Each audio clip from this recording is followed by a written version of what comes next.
Boa tarde, começamos pelo acidente rodoviário que ocorreu ao início desta tarde. Enquanto o carro se despistou, estaremos em direto ao local em que tudo aconteceu com o Pedro Varela, que nos dirá mais pormenores sobre o despiste. O incêndio no concelho de Penacova já obrigou a que as autoridades evacuassem algumas aldeias. Os bombeiros não têm parado na luta contra as chamas e já contam com a ajuda de 10 meios aéreos. A propósito disto, não pode perder a entrevista à Ministra da Administração Interna, em direto, neste Jornal das 20. E passados 11 dias, a tragédia do MEC continua a gerar alguma especulação, com João Miguel Gouveia a não quebrar o silêncio e as 6 vítimas já encontradas. A NTV falou com o advogado das famílias das vítimas, com 2 das mães e ainda com um especialista acerca deste assunto. Por esta altura, e em pleno mês de maio, é hora de milhares de peregrinos rumarem ao Santuário de Fátima. Novos e velhos, a NTV foi tentar perceber as suas razões. Tudo isto, o Jornal das 20 começa agora.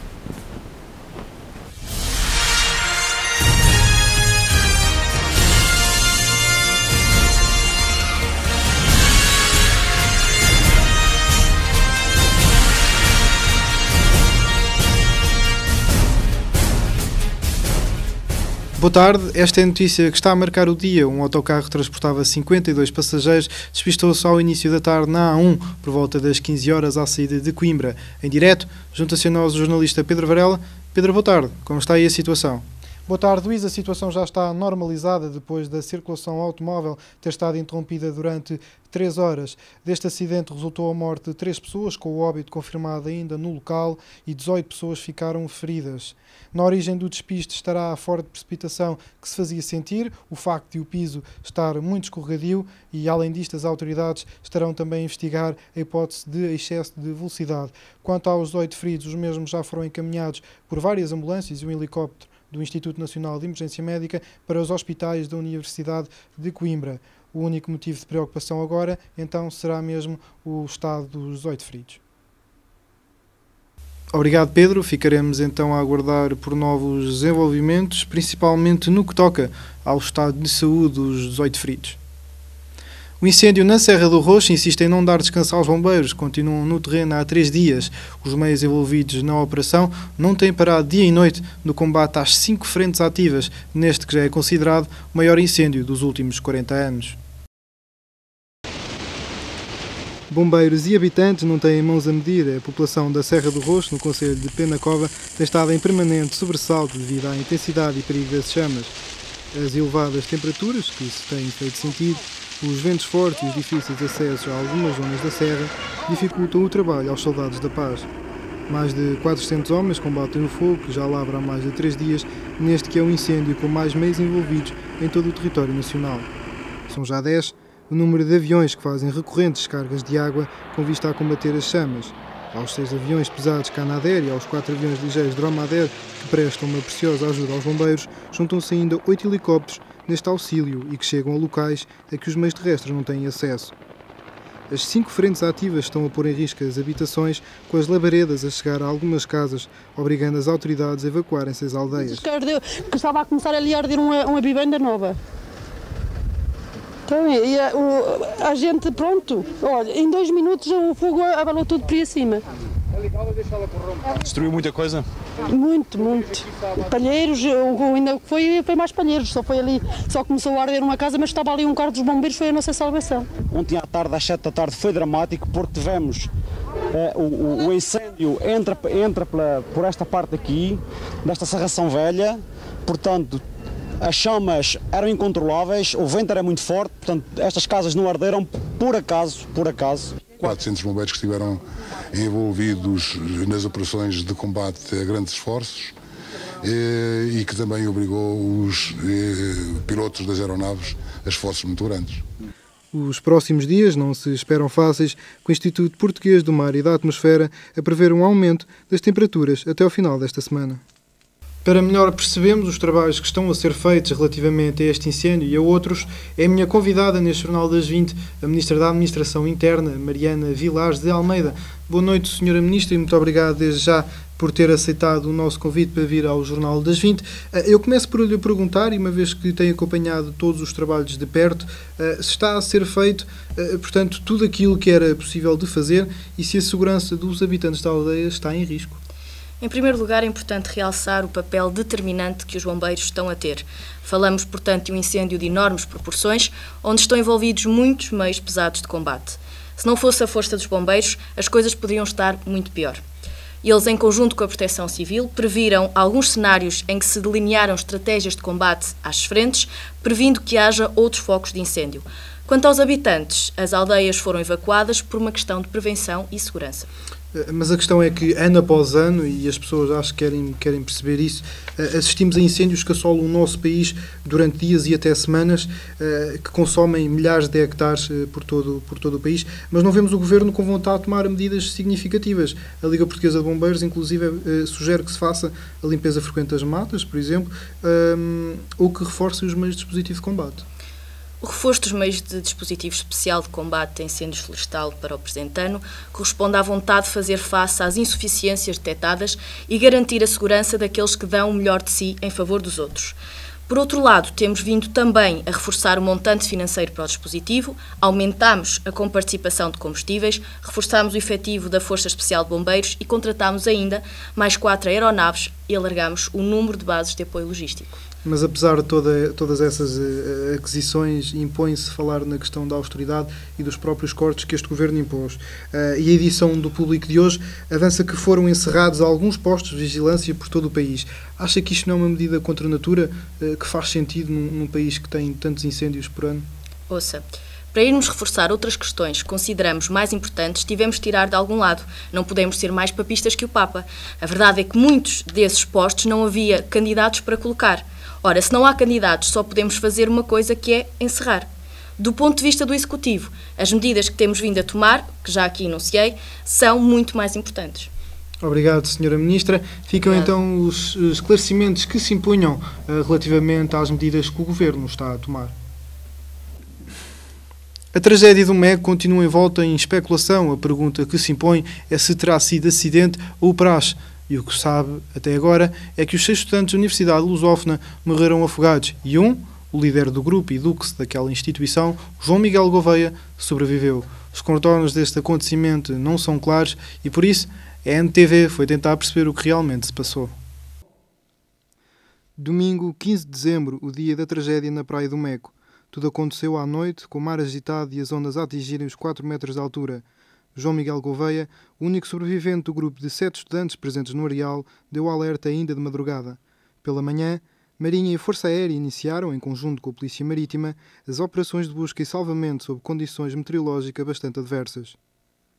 Tiago André Campos, estudante do curso de Comunicação Aplicada ao Marketing, Publicidade e Relações Públicas, é a primeira vítima mortal a ser encontrada algumas horas depois do acidente. Durante os 11 dias seguintes, até 26 de dezembro, as autoridades conseguiram descobrir as restantes 5 vítimas, já sem vida. Não se sabe ainda o que aconteceu. Morte por afogamento devido à forte ondulação, ritual de praxe ou homicídio por negligência são as hipóteses que estão a ser investigadas pela Polícia Judiciária e Ministério Público. O Ministério Público não pode alegar que não foi alertado para a forma estranha como aquelas mortes ocorreram. O Ministério Público foi alertado? O Ministério Público terá sido alertado e tanto Quando? a Sra. Procuradora-Geral da República referiu precisamente isso, ou seja, que logo após os factos que abriu o processo. E, portanto, iremos aguardar serenamente as investigações, a conclusão do processo. Uma coisa que fique claro, as famílias levarão este processo até às últimas consequências para que a verdade seja apurada. 5 estudantes estavam sentados à beira-mar, os outros 2 em pé, incluindo o próprio João Miguel Gouveia, quando veio uma onda e levou os 6 jovens estudantes da Universidade Lusófona, segundo a primeira versão contada pelo sobrevivente quando pediu socorro e que a ANTV teve acesso. Estavam trajados e faziam parte da Copa, o Conselho Oficial de Praxe Académica da Lusófona, estando por isso a hipótese de um ritual de praxe a ser averiguada pelas autoridades, embora João Gouveia negue este cenário, apontando exclusivamente para o acidente. Via-se que eles estavam com os sapatos de trás e que... Não, eles estavam de facto trajados a rigor. A fazer praxe? A fazer praxe. Quando, no domingo, as famílias começaram a ser chamadas para ir à praia de Moinho de Baixo, no Meco, saber que, nessa madrugada, o mar tinha levado 6 jovens, ouviram-se gritos, choros e revolta. Houve familiares a desmaiar. No entanto, as famílias garantem que vão até ao fim para descobrir toda a verdade, dizendo que não querem atrapalhar a justiça. A entrega formal para as famílias se tornarem assistentes do processo, sempre na tentativa, não é, de que se descubra a verdade que aconteceu naquele fim de semana. Tem esperança que João Gouveia venha a falar? eu acho que sim. Então, se ele se considera como uma vítima, sim, teve a sorte, como eu já disse, a comunicação social de sobreviver e os colegas não vejo porque ele não falar, não é? Não vejo, aliás. Não entendemos, claro que sim, ele é uma vítima, concretamente. Somos 7, podia estar o meu filho vivo também, portanto nunca ninguém pôs isso em causa. Peço desculpa, não aceitamos que, ou não nos parece, não entendemos, é porque é que ele ainda não falou connosco, é tão simples quanto isso. Quanto ao líder do grupo e dux da Universidade Lusófona, João Miguel Gouveia tem-se remetido ao silêncio, podendo ser constituído arguido ou testemunha pelo Ministério Público. O facto de ser arguido dá-lhe também direitos. Em primeiro lugar, dá-lhe o direito ao silêncio, dá-lhe o direito de não prestar qualquer tipo de declarações e a lei impõe que ninguém possa obter do arguido qualquer tipo de declaração. O arguido só falará se entender. A circunstância de ser arguido não significa ser culpado. Arguido significa apenas de que há um conjunto de indícios que determinam que aquela pessoa terá praticado determinado crime e nessa qualidade é constituído arguido. Facto é que na fatídica noite de 15 de dezembro, na praia do Moinho de Baixo, 6 jovens estudantes morreram por afogamento. Resta esperar pelo resultado das investigações que estão a ser conduzidas conjuntamente pela Polícia Judiciária e Ministério Público e que dirão qual o verdicto final de todo o acontecimento que já começou a gerar muita especulação. Pessoas experientes fazem um juízo. E o juízo que fazem é um juízo que é um juízo de normalidade. E, portanto, nós não temos dúvidas porque nós não conhecemos o que está no processo. Nós não temos dúvidas porque não estivemos lá. E, portanto, todas as pessoas dão opiniões, especulam sobre o tema com os riscos que isso significa. Segundo alguns especialistas, a investigação ficará agora em segredo de justiça. Todos os anos, no mês de maio, muitos peregrinos rumam ao Santuário de Fátima para as comemorações das aparições na Cova da Iria. A fé moveu este ano milhares de cristãos.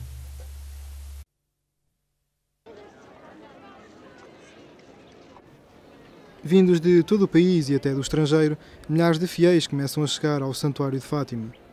Numa altura em que faltam 3 anos para a comemoração do centenário das aparições, as mesmas são encaradas com calma e serenidade, num tempo que se considera ser de reflexão.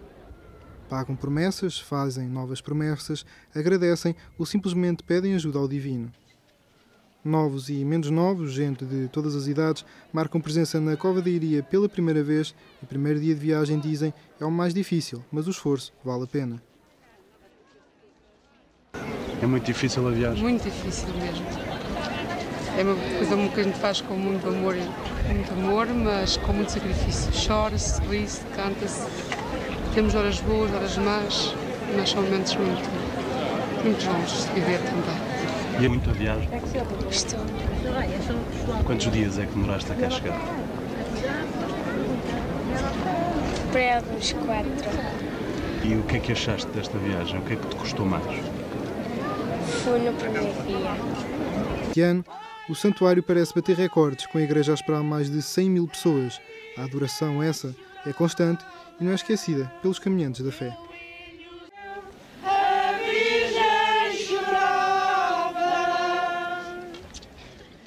Passemos então ao estado do tempo para esta semana. A informação meteorológica é dada pelo Instituto Português do Mar e da Atmosfera. Quanto ao norte do país, destaque para amanhã e terça-feira com aguaceiros e trovoada. O sol apenas a aparecer na quinta-feira e os termómetros a atingirem os 26 graus. Quanto ao centro do país, as temperaturas elevadas manter-se-ão durante toda a semana. Destaque para quinta, com os termómetros a atingirem os 35 graus, o que não ajuda em nada os bombeiros que se encontram na Serra do Roxo. Já quanto ao sul do país, céu limpo para toda a semana, com as temperaturas a aumentarem gradualmente. Terminamos assim este Jornal das 20. Fique desse lado que fica bem. Eu regresso amanhã à mesma hora. Já sabe. Espero por si. Boa noite.